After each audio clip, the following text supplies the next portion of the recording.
everyone. Today I have with me author Kristy Cambron, and Kristy wrote this book called The Illusionist Apprentice. I want to make sure I said that right because I'm getting a glare on the book.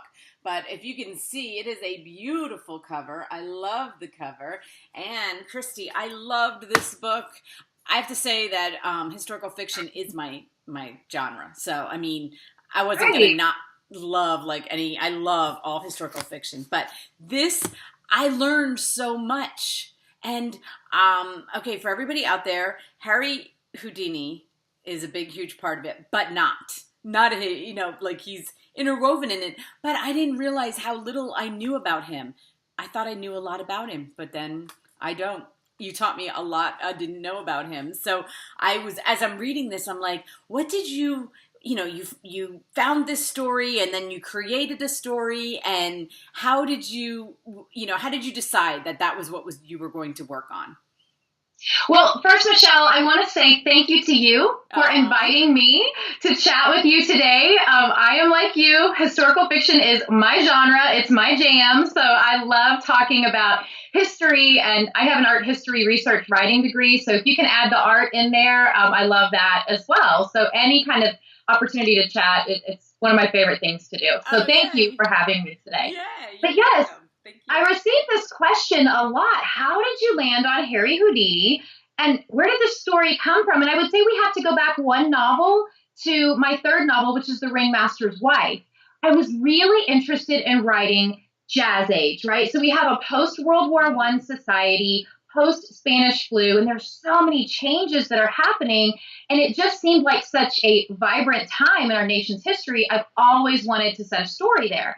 And my publisher actually my team brought me the idea of writing a book about Mabel Ringling. They said, we really believe Mabel Ringling has a story to tell. And that's where The Ringmaster's Wife came from. But we wanted to partner two books. So they're not books that are in a series, they're standalone, but they are both on Jazz Age entertainers. And seriously, when you think of an entertainer in that early portion of America's history, who else are you going to think of but Harry Houdini, right? And I was very interested in Boston and vaudeville. So this book for me was almost like Downton Abbey in 1920s, but a Boston take on it, an American take. So that was really where the story came from. Well, first of all, you are a fantastic writer. I mean, the book was so flawless, and I read every sentence and I have a really bad habit because I read a lot of books to do this show, and so I have a habit of like turning pages as quickly and read. I'm a very fast reader, but I loved it so much. I was like, oh, and I just sat down and I read it.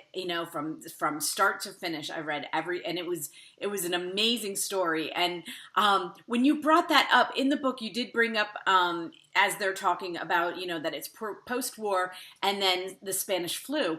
And it reminded me, I'm 52. Okay, so my grandparents my grandparents were born in 1915, one side of my grandparents. And his mom she had 8 children. Okay. Oh, wow. 5 girls and 3 boys. And she lost all 5 girls in a matter of 3 years to the Spanish flu. That's awful. And it was all right before he was born. She was pregnant with him, and it was happening before she was pregnant. And then as she gave birth to him, all 5 of her girls, but her son survived. And I didn't know her, but I always think about that with the flu. Can you imagine that world? I mean, we can't imagine. Yeah, and one of the things that we really wanted to do in looking at the life of Harry Houdini, there's so much that's known of him on the stage that we wanted to focus like in the winter of his life. And so that was a time in history where, yes, there were so many families that had been touched by the war and or the Spanish flu, and families were just devastated. And it really was a time when spiritualism and these kind of deeper questions of faith and humanity were really starting to come to the forefront.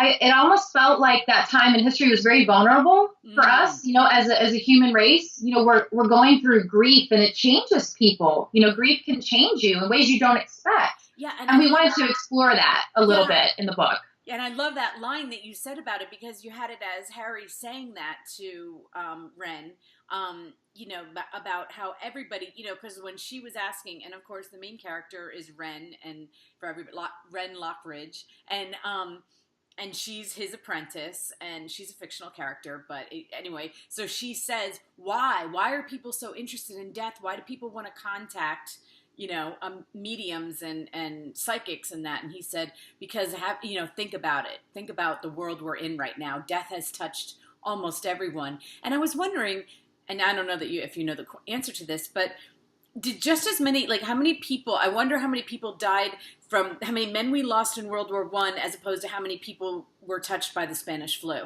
in that period, And I remember when we were talking, it's Ren Lockhart, by the way, so you were super close. But, I'm sorry, Lockhart. Sorry. I am so real.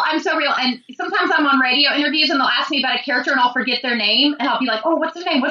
So no problem. But yeah, with Ren and asking that question, I think she was affected by that, by what was happening in culture, but perhaps she had not been directly affected by that. So it wasn't something that just naturally kind of came to her mind.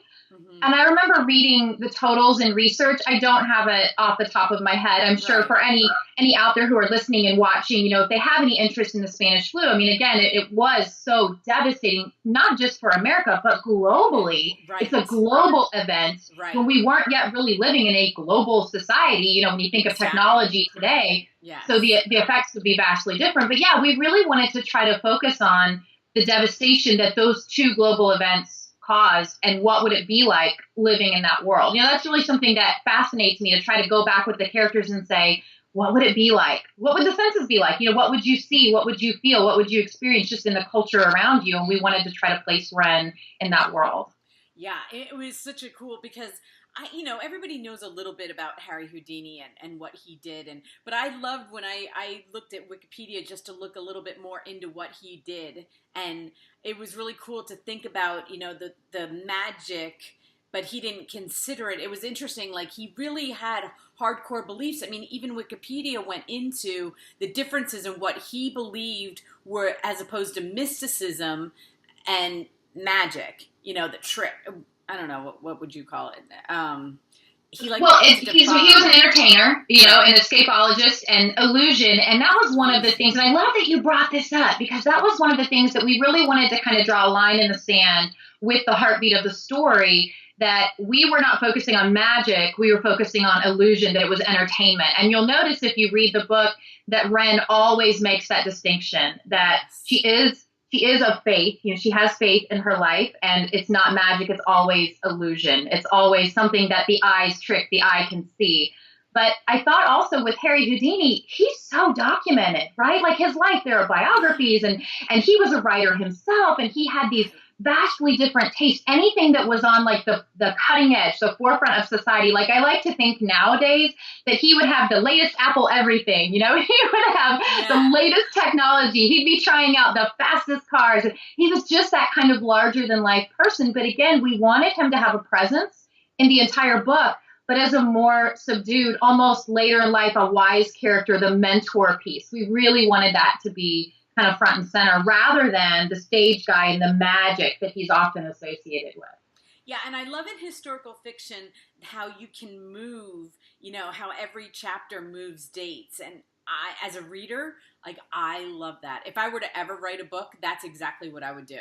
I love that. I love to keep it really flowing, and I love going back, and then I love going forward. I mean, that just me personally, but I love that style of writing. Do you do that? I did not read your other books, and because I get these off. To be totally honest, I get these off Goodreads. Okay, and your book was one of the top, but it was one of the top. So I go to the top new books. Mm-hmm. And I get them, and I read them, and then I ask them, and the ones that I love, and so I try to keep it in a weird way, because sometimes I go back and forth, should I go back and read everything? And then I'm like, no, I want to keep it real to the right now. I mean, if I have, I have. But it's I really want to keep it to this book so I can focus on it and not have any preconceived, you know what I mean? And that, I don't know. It's just a weird, quirky, artistic thing that I have. Maybe OCD. But anyway. Not at all. You are good, girl. And I can show, this is my debut novel, and this really started it for me. This is The Butterfly and the Violin. You have that, because I want to just show everybody the covers that you get. And do you have the other one, The Ringmaster? I do. Well, yeah, I have, and then there's a second book. So my first two books, this is A Sparrow in Terrazin. It's book 2 in that series. The first 2 books are on the prisoner camp art of the Holocaust. I know, I saw that, and then I was like, my heart kind of ached a little because I didn't read them. I was like, okay, I need to read those, and I will read those now. And then here's The Ringmaster's Wife. So yes, I adore my covers. I do. I love my covers, and not that they need my input, but my publishing team is so fabulous. They do let me have a lot of input on the covers. And the one you're holding up, we actually had our readers vote for that cover. So we had an opportunity where we had 3 different really cool mock-ups, and we said, okay, here's the basic premise of the story. Where does your interest lie? And that was the overwhelming choice, the cover. So we had a mock-up that was similar, and then we had a photo shoot with a model in a 1920s era dress, and we did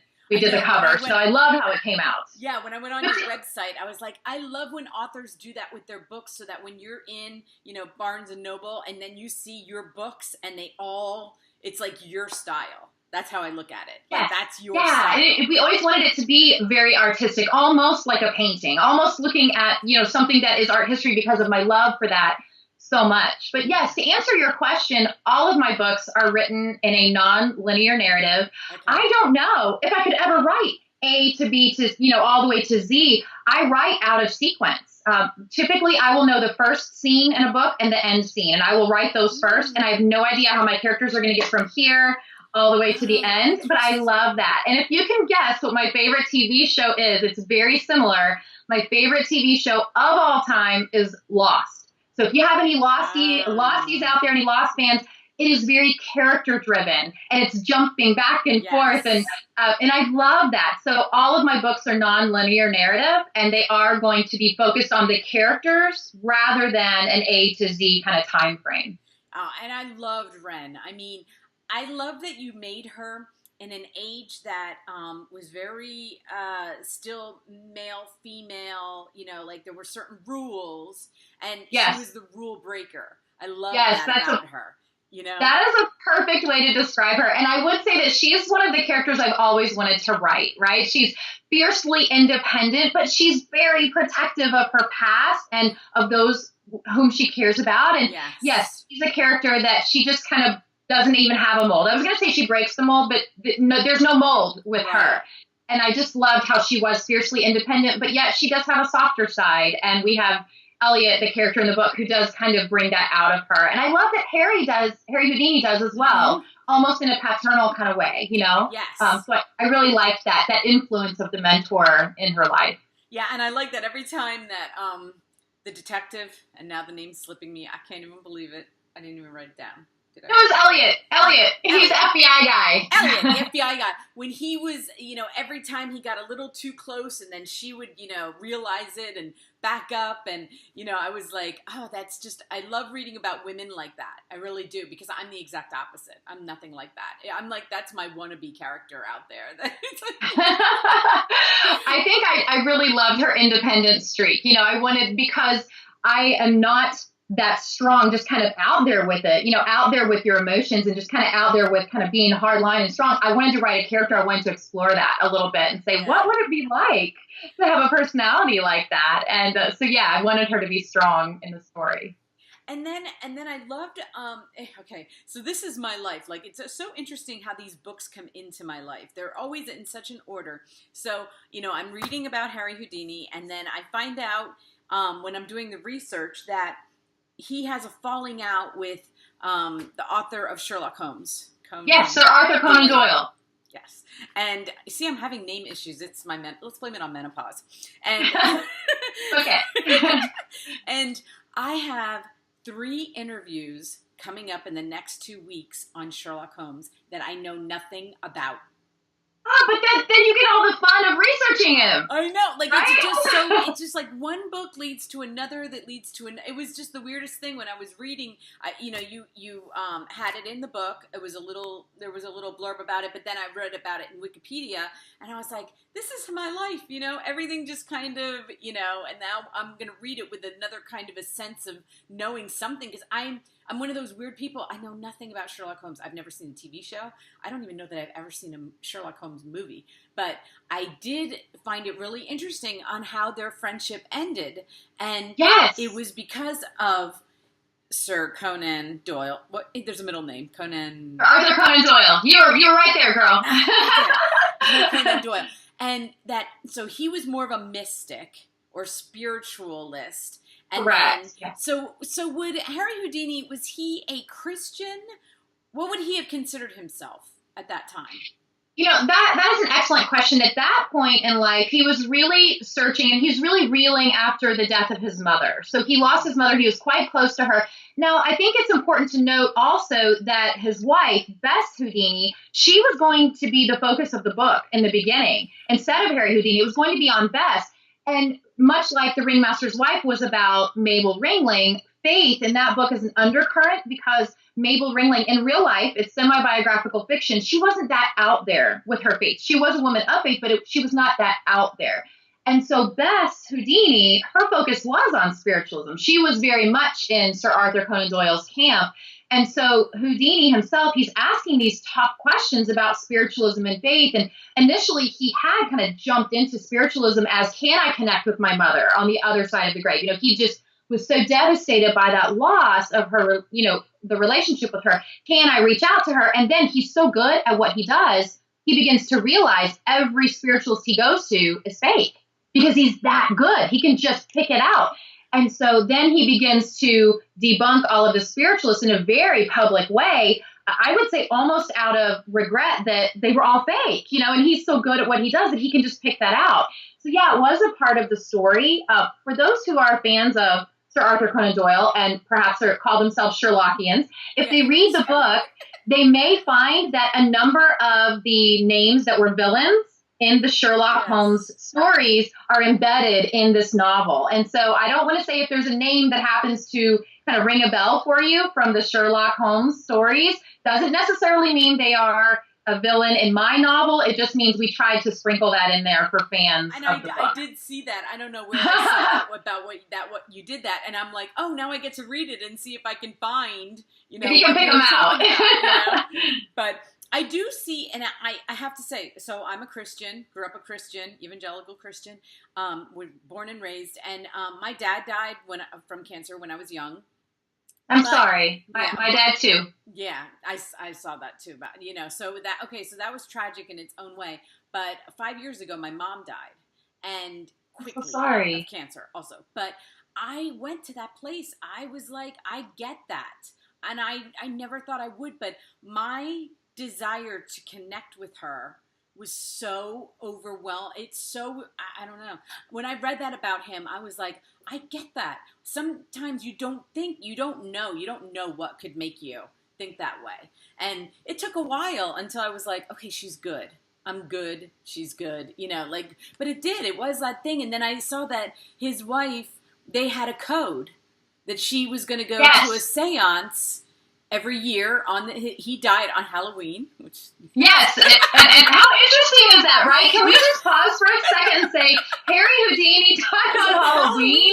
I mean, you can't even write something like that. No, it would have been like he wrote it, like he would have. Yeah, almost. That, yeah, And then so she decides, for every year on his the anniversary of his death, they have a code, and I was like, you know what? I would have done that with my mom too. I would have been like, okay, so, if I would have had the opportunity, I would have done that with her. I so get that. And then after a while, she's like, okay, 10 years, but yeah, I believe she said something like 10 years is long enough to wait for any man or something like that. And I remember thinking, oh. Yeah, and I talk to a lot of different kinds of authors, and I always say to them, this is my take on mediums, or whatever you want to call them, is that if my mom could talk to me, like, she would have found a way.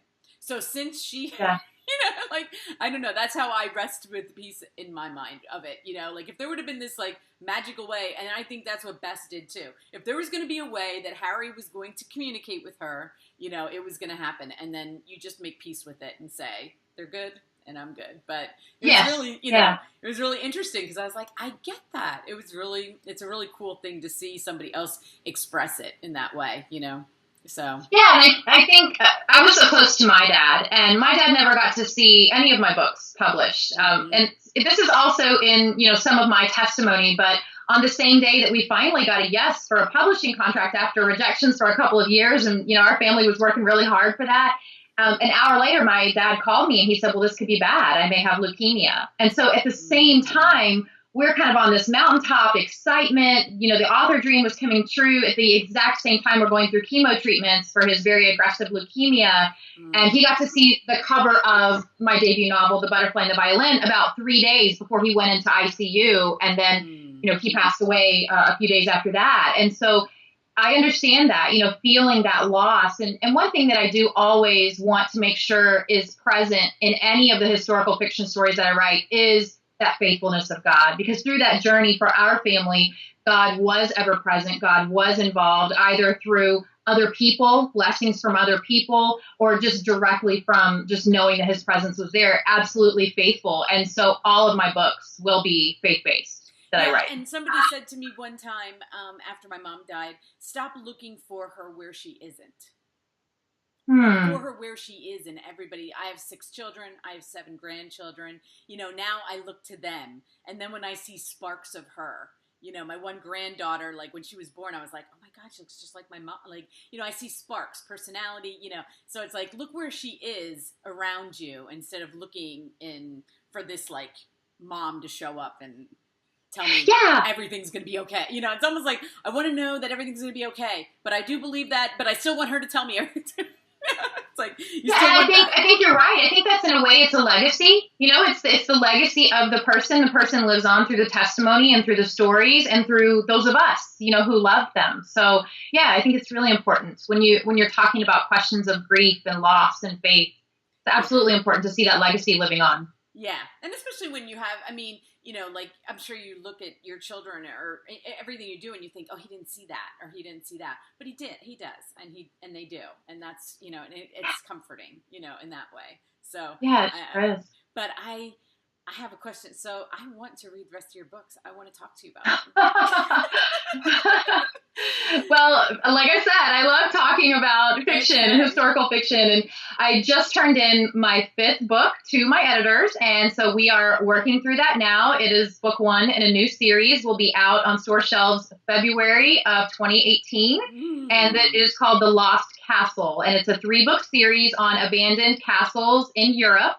The first one is set in French wine country. And so we are going to explore, again, kind of getting back to my roots with the contemporary split historical. So we will be camping out in France in the contemporary day, but also in World War II in the Nazi occupation of France and in and around D-Day, so 1944, and then also the French Revolution. So this is huge for me. Wow. I get to stretch and I get to try 3 different historical time periods in one book, which I am just terribly excited about.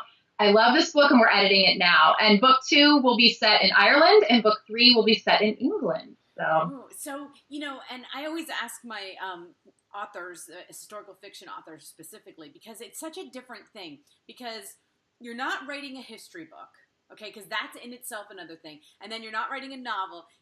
I think it's like the hardest thing. You're writing both, okay? So your history has to be dead on, okay, because it does. You're researching the history, and then you're interweaving, these fictional characters and what it would look like and I have to tell you that I actually thought Ren was a person. I looked her up. I did. That is incredible. I love that. I thought in the fiction, like if I was going to take a character, I thought it was the FBI guys that were going to be the fiction, and then when I found out, that she was really the fictional character, I was like, how did she do that? I was thinking it was so real, and you made it so real. So when you go about like writing your next books, for instance, like you have to go and you got to get that history down, and then you have to take fictional characters and place them in that.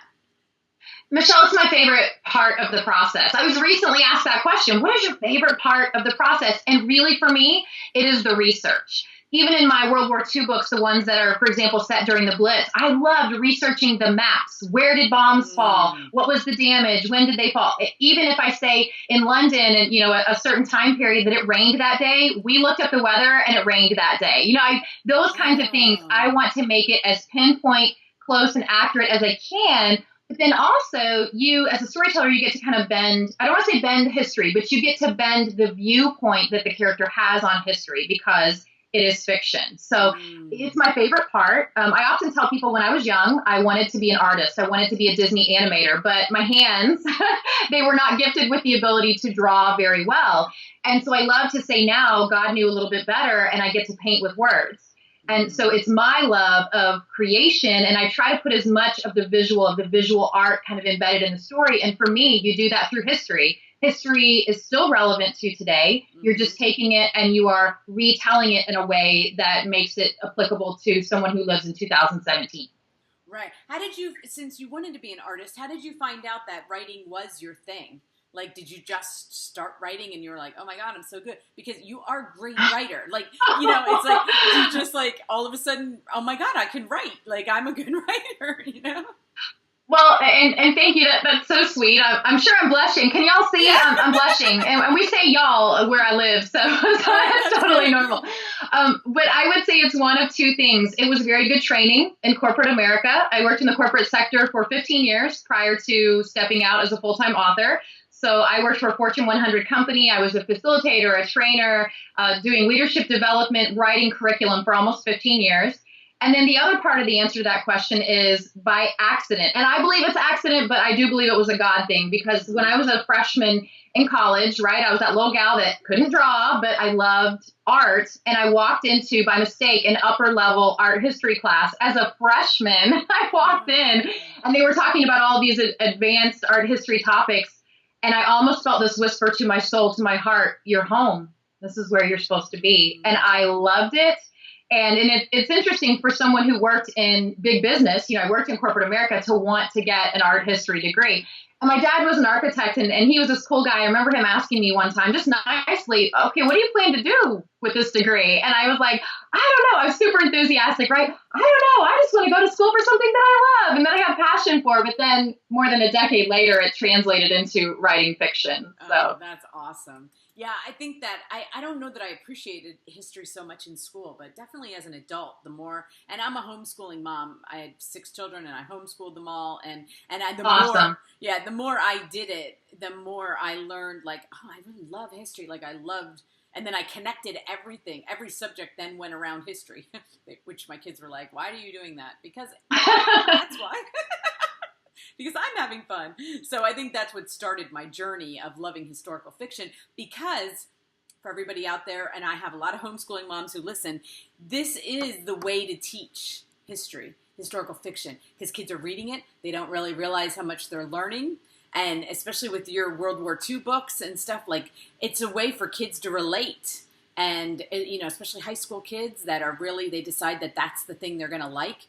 I really like pointing them to historical fiction, because I think it's an awesome, instead of just handing them a history book and saying, here, you know, read history. I think it's yeah, we often say that we love that when history comes alive, and it really can come alive in a fiction book, and in a way that you just really, you articulated it very well, that yes, you can relate to those characters and the situations. And I think for the first 2 books especially, it was really important for us to write books, and I say us meaning our team at HarperCollins Christian Publishing. It was really important that we write books that would continue the conversation of the Holocaust, because that was the focus of the first 2 books. It is something that is so near and dear to my heart. I did a lot of research on the art of the Holocaust in my undergrad studies, and I had no idea it was going to become a couple of books one day. But yes, that is something that is extremely important to me, keeping the conversation of what happened in history going so that we never forget and we never repeat. Exactly. Well, you are so awesome, Kristy. I am so happy that I came upon you and that I got to read this book. Thank And